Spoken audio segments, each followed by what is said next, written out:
We are delighted to have Professor William Masters with us today. He's visiting Plaksha today from Tufts University, where he's a professor of food policy and economics.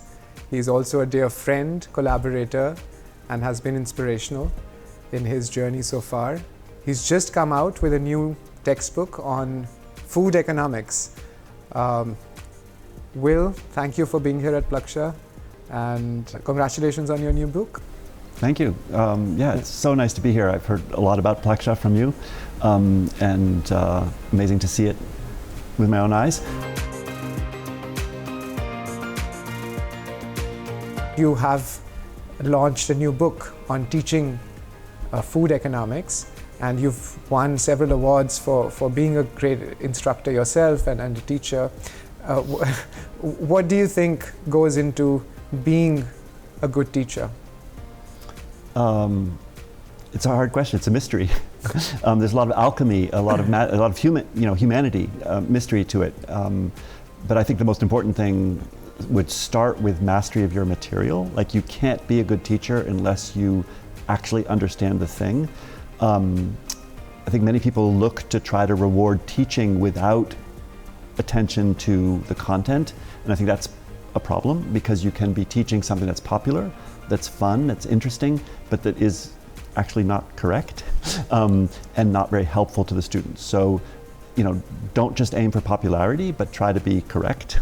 And then once you have a strong foundation in the research of the instructor, so the instructor is telling students things that are true, which is very difficult to enforce and ensure, because you need to look carefully at the hiring process to make sure that your instructors are at the cutting edge of your field, and then reward teaching, but not in a cookie cutter manner, not in a template manner. Instead, I think authenticity of the teacher's voice is so important, for them to teach something that they care about in a way that they find works for them.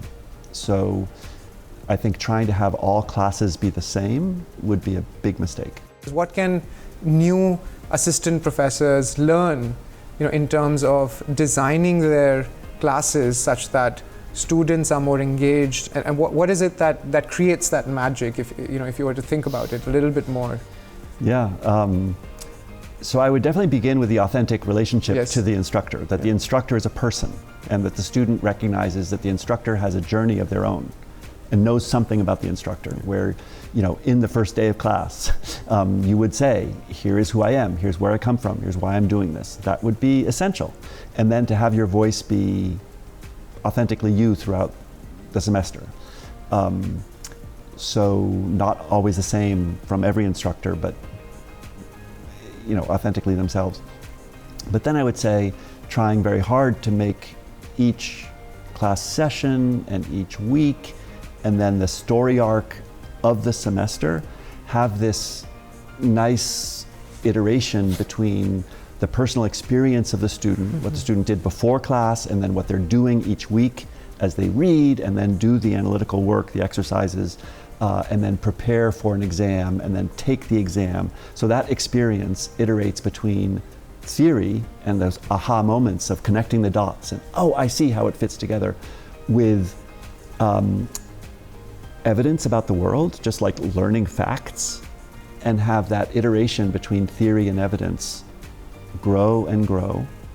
And in particular, to have that iteration between theory and evidence grow in a modular way. So you're chunking, as we say, chunking the world into pieces, and then putting the pieces together. You connect the dots of two things, and then you have one thing that is two things, and then another thing that was itself two things, and then eventually you have a whole theory of the world that's built of facts and explanations that you didn't have before.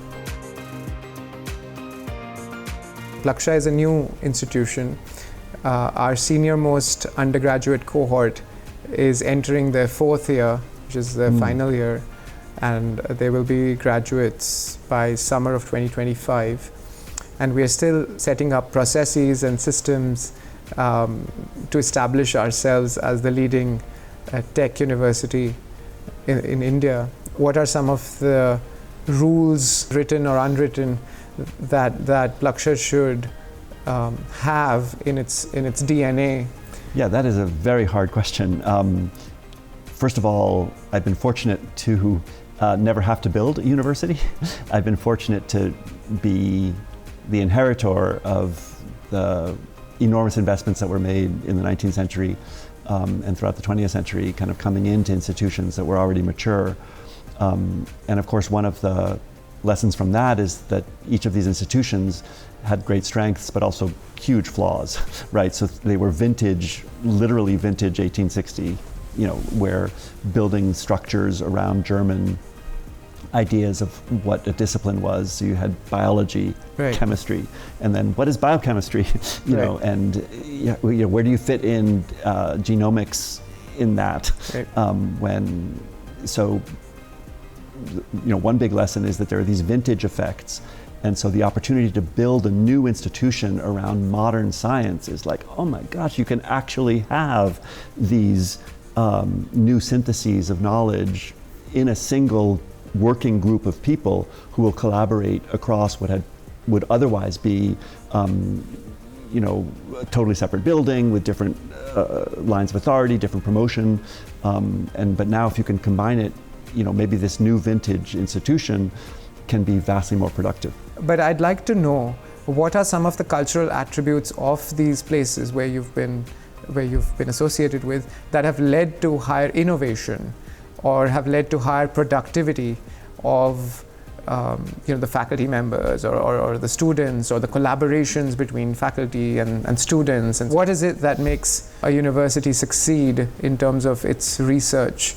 Yeah, this gets right to your sort of core field of personnel economics and just understanding how to structure selection of the faculty in the first place, how to structure the collaborative environment for them, and how to reward success. I think the huge opportunity of starting with younger people is important, as well as the vintage of the organizational structure itself, because there's a life cycle to productivity, and for innovation and novelty, in some fields it really helps to have younger people. In other fields it takes a lot so the peak creativity in certain disciplines is much later than in other disciplines, or other fields, I should say, just because you need to acquire more tacit knowledge before you can connect the dots. Whereas in other fields, you can have a insight-driven, where mathematicians produce their greatest work in their late 20s, and visual artists often produce their greatest work in their 60s.